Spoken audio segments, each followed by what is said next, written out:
भारी भीड़ के बीच गूंजती आवाज लखनऊ की धरती पर फिर से वही क्रांति की गूंज सुनाई देने वाली है। 9 अक्टूबर को जब पूरा बहुजन समाज साहेब कांशीराम जी के महापरिनिर्वाण दिवस पर उन्हें श्रद्धांजलि देगा, तब उस मंच से निकलेगी एक और गर्जा, भीम आर्मी चीफ, बहुजन आंदोलन के सिपाही चंद्रशेखर आजाद, रावण की आवाज, जो कहेगी कि साहेब का सपना अधूरा नहीं रहेगा, उनकी विरासत कमजोर नहीं होगी, उनकी क्रांतिधर्मी की नहीं। आज के दौर में जब बहुजन समाज को फिर से संगठित करने की जरूरत है, तो ब्राह्मण उसी मशाल को उठाए हैं जिसे कभी साहेब कांशीराम जी ने जलाया था। वह मशाल जिसने दलितों, वंचितों, शोषितों और पिछड़ों को जगाया था। वह मशाल जिसमें सत्ता के गलियारों में बहुजन की गूंज पैदा की थी। वह मशाल जिसमें दिखा दिया था कि भारत की राजनीति बिना बहुजन की ताकत अधूरी है। और अब 9 अक्टूबर 2025 को लखनऊ की धरती पर वहीं फिर से सुनाई देगी बहुजन एकता जिंदाबाद, साहेब कांशीराम अमर रहे। मेरे प्यारे भीमसेन, वीडियो शुरू करने से पहले मुझे आप सभी अम्बेडकरवाद में से पूरी उम्मीद है कि आप अपने छोटे से चैनल को सब्सक्राइब जरूर करें और कमेंट बॉक्स में जय भीम जरूर लिखोगे। और हाँ मेरे प्यारे, अपने उस प्यारे सिलसिले और राज्य का नाम जरूर लिखें, ताकि हमें पता चल सके कि हमारी जलाई गई चेतना कहाँ तक पहुँच पा रही है। दोस्तों, साहेब कांशीराम जी का नाम आते ही बहुजन आंदोलन का पूरा इतिहास आंखों के सामने जाता है, क्योंकि उन्होंने सिर्फ राजनीति नहीं की बल्कि दलितों और बहुजनों को सत्ता का स्वाद चखाया। उनका मानना था, जिस समाज के पास सत्ता नहीं होती उसके पास कुछ भी नहीं होता है, और इसी विचारधारा ने उन्हें साधारण इंसान से आंदोलन का मसीहा बना लिया। कांशीराम जी का जन्म 15 मार्च 1934 को पंजाब के रोपड़ जिले में एक साधारण परिवार से निकले शख्स ने अपनी पूरी जिंदगी बहुजन समाज के उत्थान के लिए समर्पित कर दी। उन्होंने अपनी सरकारी नौकरी छोड़ दी ताकि वह अपने समाज की लड़ाई लड़ सके। उन्होंने कहा था, मैंने अपनी जिंदगी समाज को दे दी है, अब मेरी सांसें बहुजन आंदोलन के नाम है। साथ ही कांशीराम जी ने दलितों की हालत देखी थी, उनकी बेपसी, उनकी सेलुलर, उनके संघर्ष, और उसी से उन्होंने संकल्प लिया था कि अब बहुजन समाज को भीख नहीं सकता। चाहे उन्होंने 1978 में बामसेफ की नींव रखी है। यह संगठन सरकारी नौकरियों में बैठे बहुजन कर्मचारियों को जोड़ने का काम करता था, क्योंकि साहेब मान थे, जब तक पढ़ा लिखा बहुजन आगे नहीं आएगा तब तक समाज आगे नहीं बढ़े। इसके बाद उन्होंने बीएस फॉर दलित शोषित समाज संघर्ष समिति बनाई और फिर 1984 में उन्होंने बनाई बहुजन समाज पार्टी बीएसपी। यही वह पार्टी थी जिसने भारतीय राजनीति का नक्शा बदल दिया। यही वह पार्टी थी जिसने दलितों को यह एहसास दिलाया कि अब उनकी आवाज संसद और विधानसभाओं गूंजेगी। साथियों, कांशीराम जी ने मायावती जैसी नेताओं को आगे लाकर दिखा दिया था कि दलित समाज सिर्फ वोट बैंक नहीं बल्कि सत्ता का असली मालिक भी बन सकता है। उन्होंने हमेशा कहा, हम सत्ता की चाबी अपने हाथ में लेंगे, और यही सोच थी जिसने बहुजन आंदोलन को नई ताकत दी। उनके संघर्ष और त्याग की वजह से दलित समाज में एक आत्मविश्वास पैदा हुआ। वह समाज से हमेशा दबाया गया था, जिसे राजनीति में कभी बराबरी का दर्जा नहीं मिला था। उसने अपनी ताकत को पहचानना शुरू किया। कांशीराम जी ने बहुजनों को सिर्फ दो, और यही वजह है कि 9 अक्टूबर को लखनऊ की धरती पर जब Bhim army chief Chandrashekhar Azad Ravan rally निकालेंगे, तो वो सिर्फ एक राजनीतिक सभा नहीं होगी, वो एक ऐलान होगी कि बहुजन आंदोलन की नई पीढ़ी तैयार है, कि साहेब कांशीराम जी का सपना अधूरा नहीं रहे।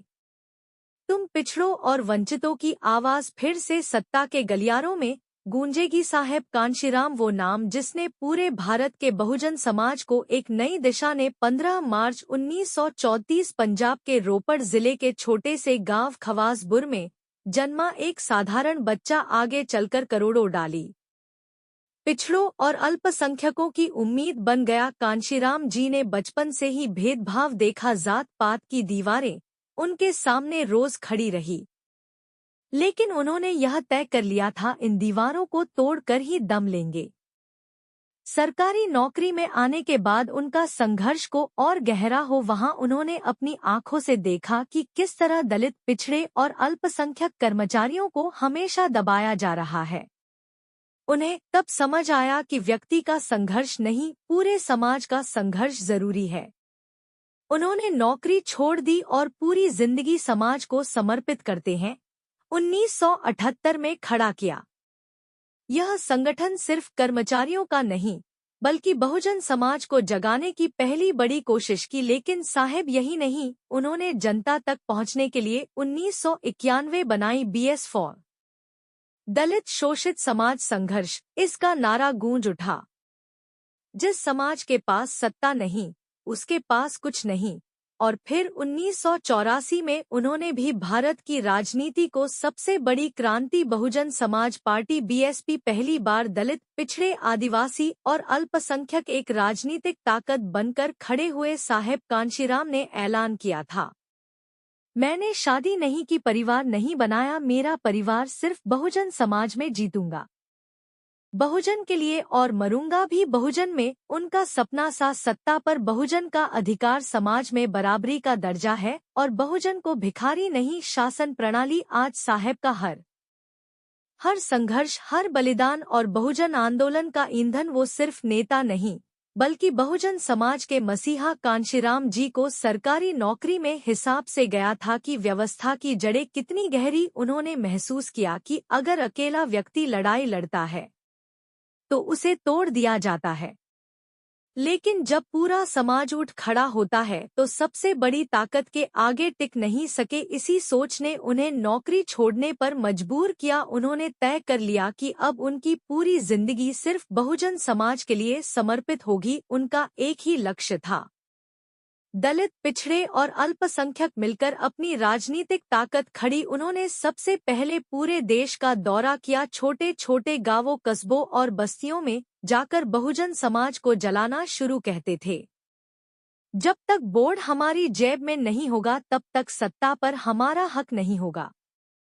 धीरे धीरे उनके श्रम आंदोलन, लाखों लोग उनसे जुड़ने लगे। इसी दौर में उन्होंने बनाई BS4 दलित शोषित समाज संघर्ष समिति। यह संगठन सिर्फ नारा नहीं था, बल्कि एक आंदोलन था जिसने दबे कुचले समाज में नई ऊर्जा भरती। फिर आया वह साल 1984 जब कांशीराम जी ने बहुजन समाज पार्टी BSP की नींव रखी। यहीं से भारतीय राजनीति का चेहरा बदल गया, क्योंकि पहली बार दलित समाज ने साफ कहा, हम सिर्फ किसी के वोट बैंक नहीं, बल्कि सत्ता के असली हिस्सेदार हैं।